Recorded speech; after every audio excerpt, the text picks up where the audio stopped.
to another episode of Millennials to Millionaires. I'm Alicia Ace West. I'm Daniel King Sold. I'm Tweet to your state. This episode, we are going to be talking about the power of pre-con. It's a part 2 or 3? Part 2. Yeah, part 2. Let's not get ahead of ourselves. Okay, so essentially pre-con is pre-construction, meaning you buy the property before it's even built. And this is something that you guys heavily do in your Niagara investments right now. You guys are developing that and essentially are selling those units before it's actually finished, right? 100%. Okay, so what's the first steps when it's going into pre-con? Like, what's the number one thing that you need to have ready for when you go and like approach one of you guys? So there's 3 main aspects whenever you're buying a house, whether it's pre-construction or resale. You need to have a deposit. Mm-hmm. That's important. You need to have, good credit or decent credit. And also you need to have some source of income. So you need to be working so you can get a mortgage, essentially. Yes. So those are the 3 key factors: down payment, credit, job. So you need to have those 3 things before you step to them, okay? 100%. And I think also it's good to formulate a plan. Mm-hmm. You know what I mean? Sometimes like people may have good credit but not a good job or not enough deposit, right? So it's good to formulate a plan where you can identify where you're lacking and how to make up for that area that you're lacking. Okay. So it's always good to have family members that are available that could step in co-sign and help you if you have bad credit. 100%, or may be able to give you some sort of funding so that you can put down a deposit, right? So yeah, it's always good to have an idea of like the situation you're getting into and having options. Mm-hmm. One of the benefits of pre-construction, like we've spoken about before, is those 3 categories. If you're buying a resale property, they need to be ready pretty much today. As soon as you're ready to close, you need to have everything ready. Where with pre-construction, you're pretty much buying time. Yeah. Right? Because you may have a year, 2 years, or 3 before the project's even going to be completed. And oftentimes there are delays as well, which even gives you more time. So that's the key. Like, let's say, you don't have the best credit right now, but just like Twee said, we formulate a plan for you. Obviously, you always want to be in a position to close. But there are other alternatives if you're not able to close, like, for example, selling on assignment, which we'll touch in a little bit more detail on this episode. But yeah, always having a friend or family member in your back pocket that would be able to co-sign would be a great option. Yeah. But with pre-construction is very powerful because you can essentially, flip a piece of paper without even getting a mortgage. It's like that movie, Always Be Closing, the ABCs, Always Be Closing. Of course. Learned that in school as well. So maybe we can use me as a case study. For sure. Right? We're in the green room talking. I'm like, let's just save this for the episode. Let's just do it now. Okay. So I have a job that makes a decent, out yearly salary. I have a little bit of money saved up that I can part ways with, and my credit is it's on the come up. It's better than what it was. Okay. It's better than what it was. And so I don't own anything, and I would love to get my first property. So if I came to you guys, like, what would you guys advise me to do? Like, how would this process work, or what options would be best for me right now? So I think in your situation, pre-construction is definitely the best option. So now it's just about identifying a market where you can benefit off of whatever deposit that you have. The most, yeah. Exactly. So every builder sets their own parameters. Every builder would say, I want 50 grand, I want 20 grand, I want 100 grand. Every builder has their own parameters that they set. So it's finding something that fits within your capabilities. Okay. So let's say the project that we're working on in Niagara, you happen to know the CEO of the project, right? So there may be some flexibility there. It already has a great deposit structure. So you may be able to keep up with that deposit structure. So with that one specifically, if you put down, let's say, 20 grand, and then within a year's time, you put down another 20 grand, and then within another year's time, you put another 20 grand. Even if, let's say, that second 20 grand, time didn't allow you to save up that much money, you can always call your mom. You can always call a friend or something to kind of help you to secure that sort of money. I don't, though. You can hustle. You can hustle harder. Yeah, my mama ain't get that, okay? She gonna watch this episode like, no, you cannot come to me, okay?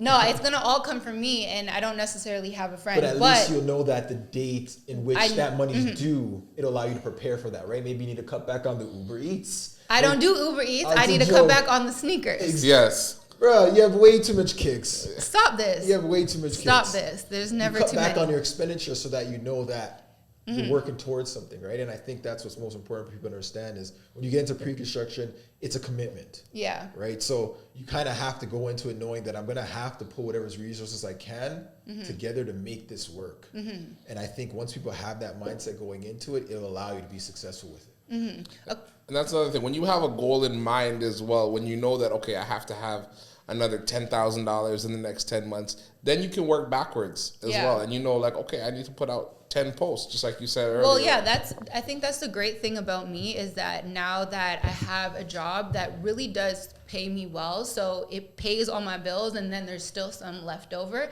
And then on top of that, I do all of the side things, whether it's hosting or social media, like influencer stuff, where I can make like anywhere between $1,000 and $2,000 per like post on social media. Do you know what I mean? So when I broke that down, it's like, okay, I have like 15K that I could give up right now, right? And I would be okay with that. So then it's like, can you do that again in less than a year?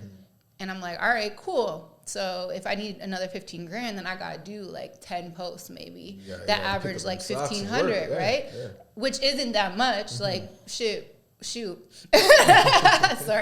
bleep. Shoot, we are at the end of March, so we still have 9 months to go. You know what I mean? So that's like one a month. So it makes, for me, it seems very obtainable to be able to do that, be able to have the next down payment. So I'm cool with that. But I guess it's just like the other stuff, maybe in terms of the credit, like ways that I can quickly get my credit up enough to just be like, I would actually, I guess, clear for a mortgage. That's, I guess, my biggest problem. For sure. And the keyest thing is paying everything on time. That's one of the biggest things because a bank is going to be lending you $500,000. Yeah. They want to know that you're responsible with your $5,000 credit card before they lend you 100 times that, right? So that's key in showing that there's no mispayments on your credit card. You're keeping your debt to credit ratio low.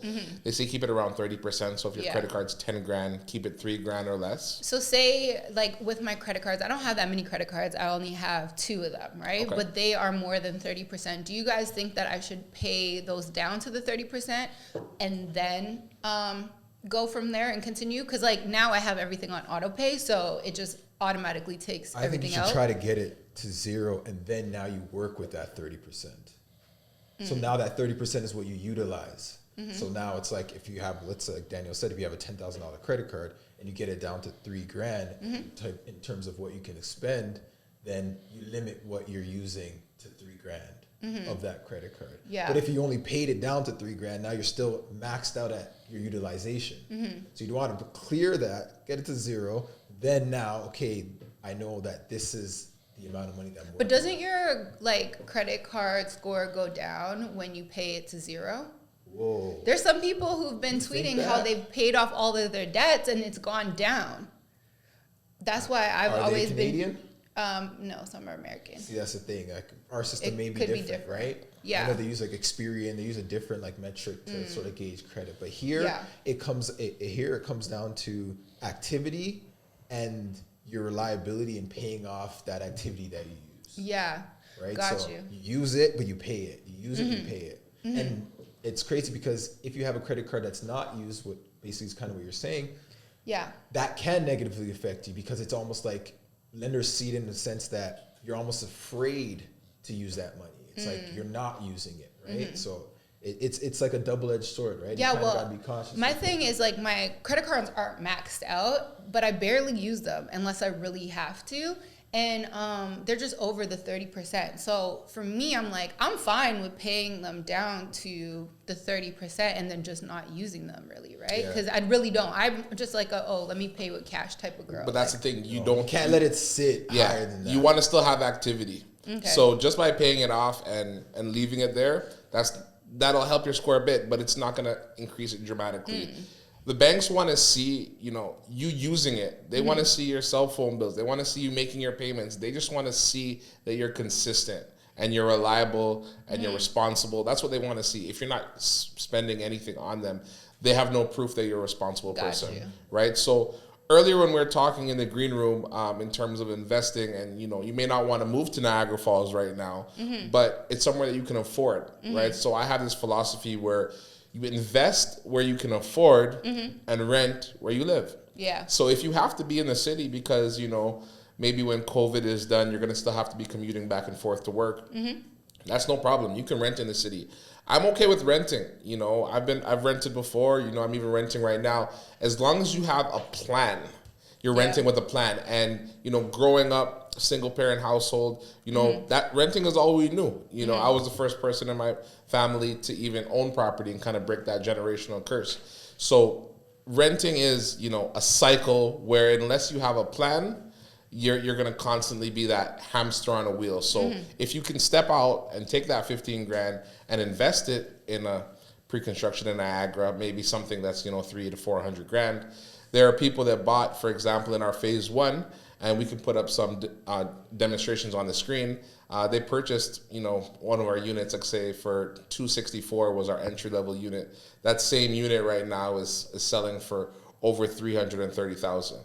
So people are making 80 to 100 grand, and mind you, it's not finished built yet. It's still in the process. We're going to be finished in June. Yeah. But they've already made, $80 to $100,000 in profit just by taking that small leap of faith 2 years ago. So what about the other side of assignments? Because that was a question that I seen in the comments on one of another episode that we talked about. I think your story about how you sold an assignment. So I guess just explain from that end more details and when you think it's the best time to do an assignment. It's crazy because I get asked about assignments all the time because it is lucrative. Because everybody probably thinks it's the easiest route to go. They think it's so easy, but it's risky at the same time. To be honest, it's finding the deal that is the hard part. And I know you said you've woken up 3-4 o'clock in the morning and you have some stories you can possibly share, but for the best deals, so if you don't know a developer and you're not in the inside circle, you're outside waiting for sometimes a week or weeks on end. Just to maybe get a property, and you could be waiting for a week or two and you don't end up with anything. Yeah. Right. But it is very lucrative because it's essentially, you're selling paper. Yeah. Right. So to sell a piece of paper for $100,000, it blows people's minds, and it isn't as easy as, we definitely make it seem. But yeah, if you have the money and you can keep up with the payments, and the project is high in demand, then it's definitely very, very lucrative. You see, in a climate that we're in right now, when the market's so strong, everything's flying. Yeah. So you could pick up anything. You could pick up something in London and Cambridge, anywhere in the GTA, anywhere that's like within an hour or 15-minute radius of Toronto. You can pick up something and assign it, and it'll go. Yeah. But what people have to remember is, what about when the market corrects itself? What about when things calm down? You kind of have to mitigate your risk by buying at the right price. Yeah. If you bought something thinking that, okay, well, this thing's going to last forever, COVID, everything's going to go up, and it doesn't happen. Now you have this asset for 2 years that didn't even go up like that, and you may not even be able to close it. So you kind of got to do the grunt work a little bit, to get the right deal, so that that you're buying with value. You can't buy and hope for value. You got to buy with value. Yeah, like Sherrod says, make money on the buy. You have to, right? So you have to know the location that you're buying in. You have to know what other development is happening.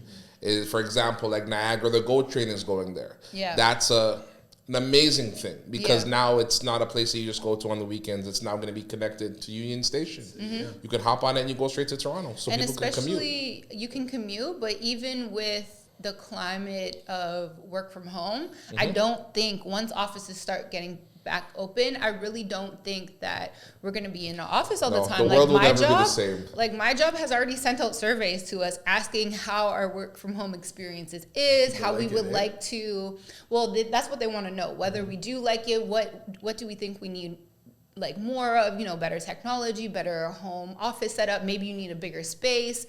So they keep asking like those type of questions and what we would like to see in the future. And so realistically, workspace isn't going to necessarily be 100% dead, but we might go into work like 3 times a week. I think it's right? I think it's gonna be optional. Yeah, it might be optional, or it might be like, oh, we only have to do like a couple of days a week. Like, for sure Mondays, Tuesdays, or like maybe Wednesdays you're going to be in the office, and then Thursday and Friday you work from home. And so it's like more people are going to start moving out to these cities outside of, like, these smaller cities outside of the larger city, so that they can get more space, they can have more land. It's crazy. And it's cheaper, and then just like hop in a train or drive or whatever the case may be. And especially if you're going from Niagara Falls, then you're just so, like, the GO train, you just hop on the GO train and chill. I think the beautiful thing about Niagara Falls is if you need to get to an airport, you could cross over to Buffalo. Yeah, it's the easiest way, right? And it's so quick, and then sometimes you get flights for cheaper too. It's a lot less expensive. You get the deals. But that's the thing. Savvy investors are not just looking at today. They're looking at the future, a year from now, 2 years, 5 years, 10 years. Yeah. What is the climate going to be? What are things going to look like? And just like you said, people are trying to get out of the city. People want more bang for their buck. Yeah. People need now a home office. So living in that 600 square foot condo. That's what I said to you. On I was King like, Street, I can't do it no more. It's not working. You know what I mean? People need, people are getting tired of looking at the same 4 walls. People want a balcony. I see you outside every day. People don't have a balcony. They're stuck inside. Yeah. People, I feel sorry for them. People want that outdoor space, right? Yeah. So we're building some stuff with like rooftop terraces, and we've talked about everything that we're building so far. But just being a savvy investor, and that if you're looking to invest in real estate, you have to look at, okay, where is the market going? Where is the world going, right? I don't think the world will ever be the same. So it's very important when you're investing, you have to take that into consideration. Man, you're 100% right, because even when you look at the stats follow exactly what you're saying. So when I was looking at the stats, the city of Toronto only went up 6%. Only had 6% appreciation year over year from right now until last year. 6%. It was the lowest in the GTA. Yeah.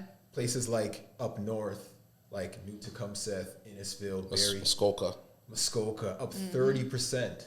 Why is that? Yeah. People want space and they're willing to drive for that space. Muskoka, Cottage Country was up 30%. For sure. Why? People with money are like, you know what? I might as well invest in a vacation home because this is going to be a common thing. Yeah. Right? My kids can now come. My kids are watching online and Zoom and all this stuff. Yeah, like, my kids aren't in school. Changed the market completely. Completely. All these other areas did way better than places that were closer to the GTA.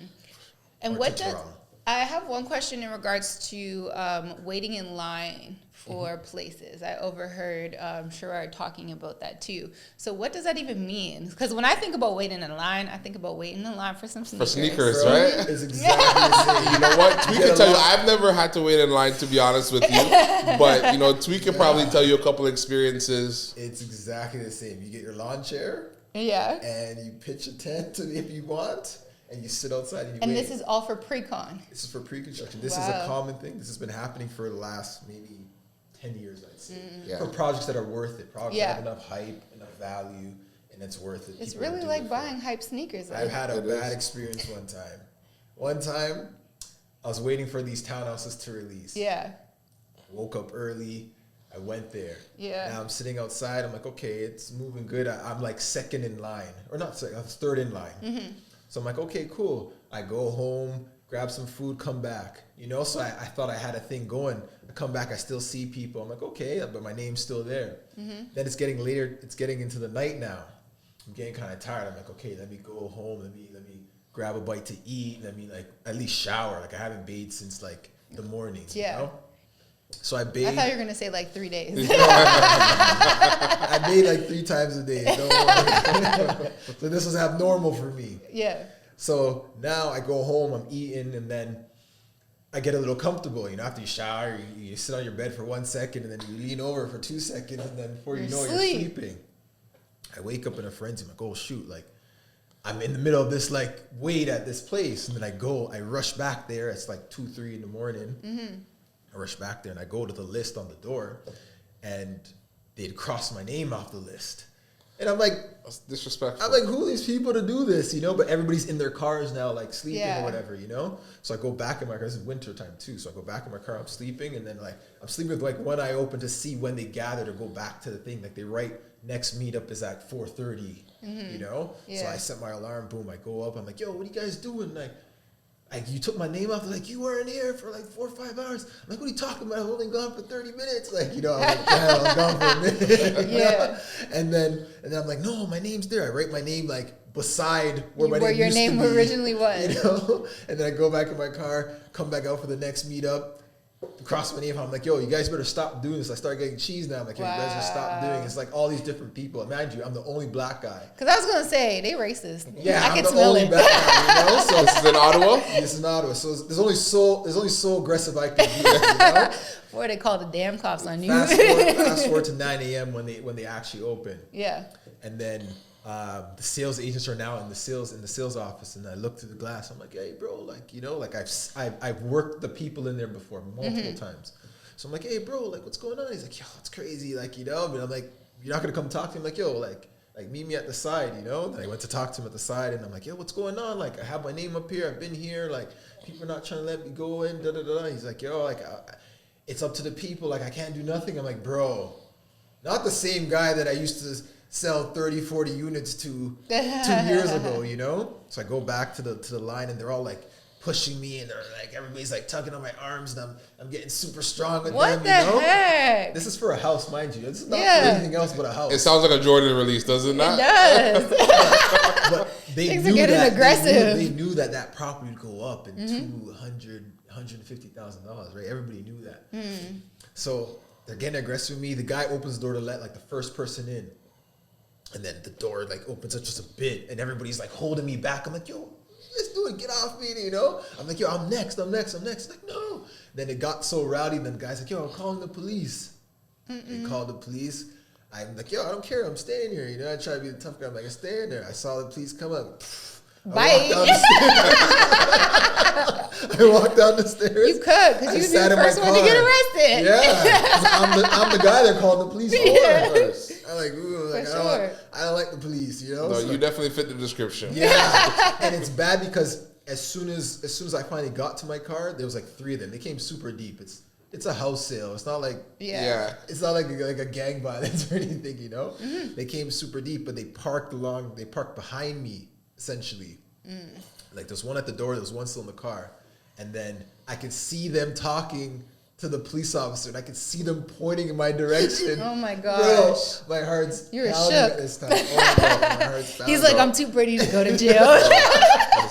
He's like, I need a shower 3 times a day and eat Uber Eats. And I'm scared to drop the soap. All right, listen, but at the end of the day, I know you love shoes, It's a but serious if thing. you're willing to line up for shoes, Which I'm not. That's the crazy thing. I okay, ain't even but willing to. I'll pay somebody else to do it. but that's the thing. You can pay someone to hold your spot in line as well, and that's an opportunity that you can make $100,000, $200,000, $300,000 on. It's much more lucrative and much more valuable to your future to do that. So I feel like all these sneaker reseller kids need to take that money that they've been getting from the sneakers and their patience that they've had for waiting in line for these sneakers, and now use that for real estate, and then they'll be rich. Yeah, they apply that to real estate, and they could start their own sneaker company. They won't even need to do that. They'll still do the little sneakers on the side so they can have the hype shoes, but they'll just have hella money. I actually met somebody who, I think he was 23, he told me, and he was going on his second property, and he originally started selling sneakers and stuff like that, and then just used that money that he got, saved it up, and used it to buy properties, and so he's on his I think he closed on his second one, and now he's working on his third one and shout out flipping to him. it. We got to get him on the podcast. Yeah. I don't even remember his name. But we'll figure it out. We'll figure it out. Anyways, that's the episode of Precon Part 2. Anybody got a book recommendation? I got a song recommendation. Okay. Akon Locked Up, but my boy Tweet States. Locked up, they won't let me out. Well, I'm glad you're free. I'm glad you're here with us today. And it's always a pleasure. I'm sure you learned from your lesson. Like, you learned your lesson. Just for trying to buy a house. Yo, listen, like, they don't want you to succeed. But you were determined. And Crazy. Did you get the house though? Didn't get it. Oh, that's. But I drove back like this. They're following me. Hands are at They're 10 following and 2. me. Cruise control at 60. Signaling. Hilarious. Anyways, thank you for watching another episode of Millennials to Millionaires. I'm Alicia Ace West. I'm Daniel King Sold. I'm Tweed to your state. That's a wrap.